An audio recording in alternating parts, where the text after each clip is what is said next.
Hello, Shivanee. I'd like to welcome you to our Wasafiri offices.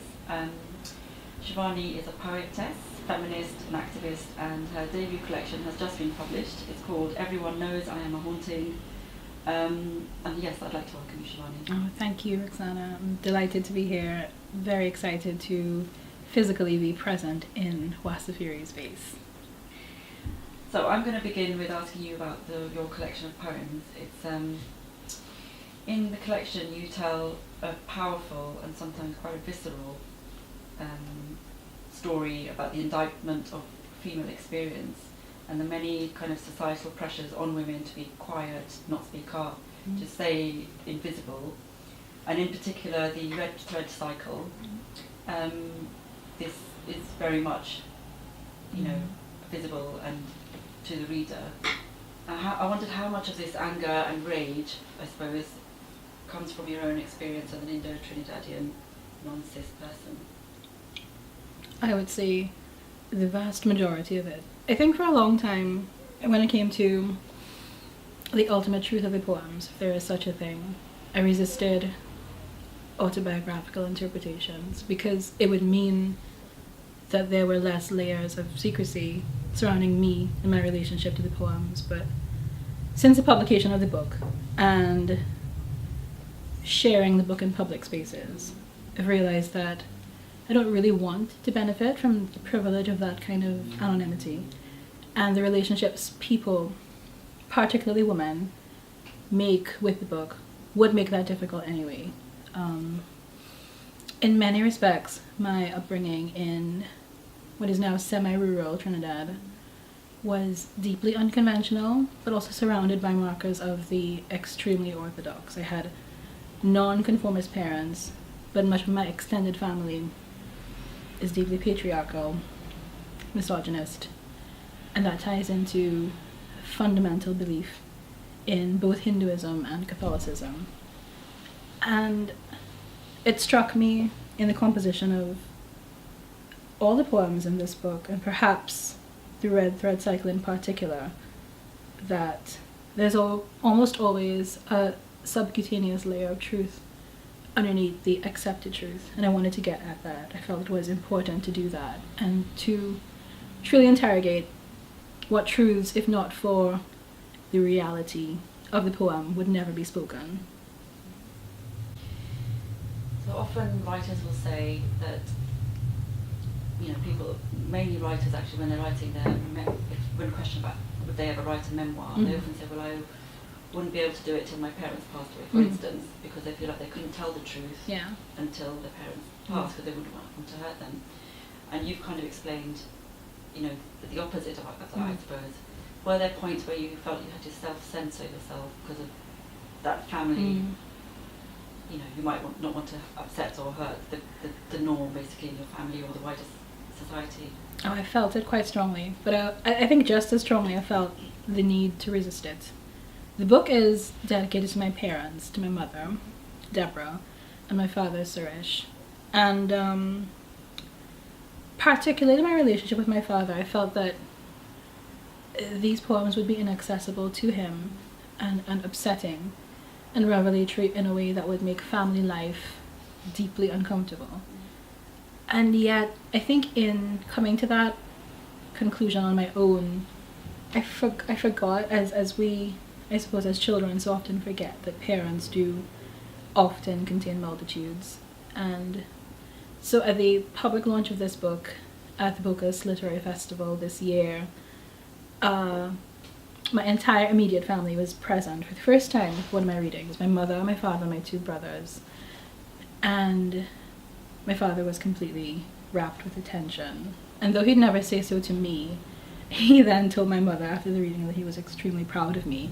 And I think went home to read the book cover to cover in a single sitting. And in a way, this very unsought for, unexpected reassurance that my immediate family has my back when it comes to these poems, even if they may alienate them and distress them and make them uncomfortable, makes me stronger. Especially in terms of facing the rest of my family, the extended members of it who might be far less forgiving or interested in coming to any point of understanding with a book. I mean, I have any number of uncles who've proudly said they're going to buy the book, and I think that's fine because I know they'll never actually read it. Collection, there's the poems about abortion, Mm-hmm. and that's obviously with the backdrop of a very traditional, very conservative government Mm-hmm. in Trinidad, and obviously you're making a comment about that. There is a big political statement about that. Can you talk a little bit more about that particular series of poems? But the abortionist poems are some of the earliest poems in the book. And I think before I found a way to address poems directly to my own lived experience, I connected and still connect very deeply to the lives of women who are tasked or task themselves because there's no one else to do it with dangerous and illegal things. And considering the brown Caribbean woman's body as an illegal state on which the actual state makes so many unreasonable and punitive demands has always deeply concerned me. And the fact that it almost seems that there are more laws that protect the sanctity of a rapist's right to go unprovoked for assault, for example, or a woman's complete lack of autonomy to decide on what she needs to do with her body for her health, infuriate me. And I think I would worry if I stopped being concerned about those things. So Wasafiri, as you know, is an international magazine, international writing. And I just wondered how you see Caribbean writers within a wider sort of global literary conversation. The fact that a lot of Caribbean writers, I think, of great promise and potential, some of whom are very well established, are often susceptible to, I think, things that plague all writers no matter where they are. Perhaps in the Caribbean it feels more concentrated because there are less opportunities. So seeing inevitable and perfectly understandable disagreements, particularly about authenticity, about who has the right to tell what stories in the Caribbean and from what perspective, is understandable but saddening, because the reality is, I think we all have to look out for each other. Ultimately, the Caribbean voice, despite the meteoric success of Marlon James and more recently Kai Miller, it remains the fact that we are exoticized, othered, and that our writing finds the most international play in niche events that have to tailor to certain, whether they're the demands of festival organizers or specific curators of literature.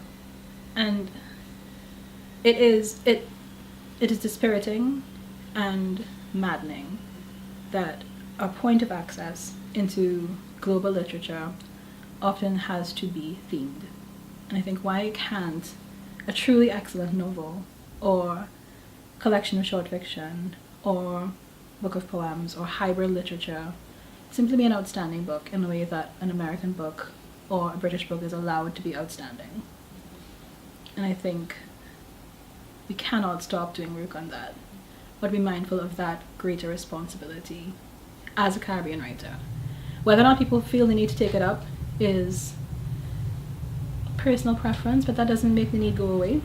It just means that different writers have different relationships to that need, but my relationship certainly is, I think, an acute and pressing one. Now you've been edited yourself for the collection. How was that experience? It is incredibly humbling.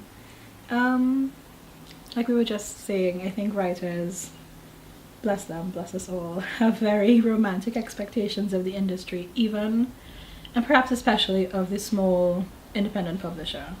And having just completed a three-week publishing internship with Pikas Press, we're based in Leeds, the reality is far less glamorous, but also far more encouraging, because you see the Herculean amount that can be accomplished with teams of often 1 to 2 people working under duress, working pretty much without the expectation of a personal life sometimes.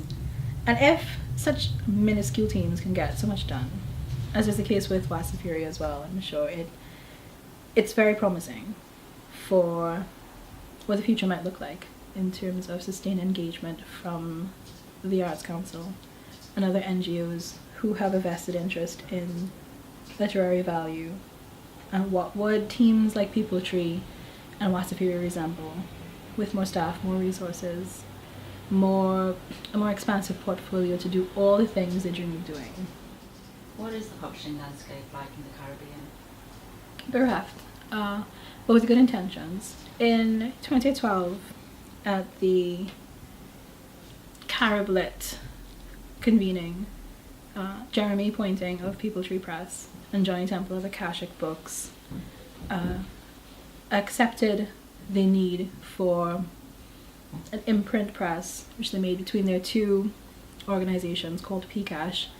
And the mission of Pikas was always to support the works of Caribbean writers resident in the Caribbean and to publish their works from a Caribbean space. And it's taken some time, but this year, with the publication of So Many Islands, the newest anthology from Pikas Press, which examines small island writing from 17 nation states around the world, Pikas has properly moved to Trinidad and is being administrated by Focus Litfest. And that's tremendously exciting because it's a tangible point of contact between a writer or someone desirous of being in the writing life, in which they can say they don't have to hearken to online resources or distant and remote publishers to dream of getting their work published. And then if they work hard enough, and if their work shows publishable standards, it can certainly be published at home in what they perceive to be home, with the same levels of quality control you'd expect from a reputable international publisher. Well, I've learned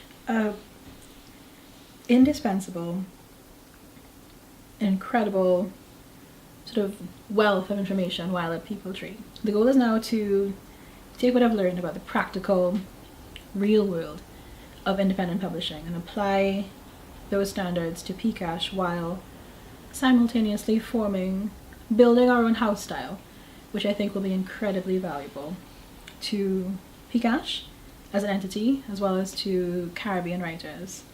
And I feel strongly optimistic about the future of Pikas and my role in it.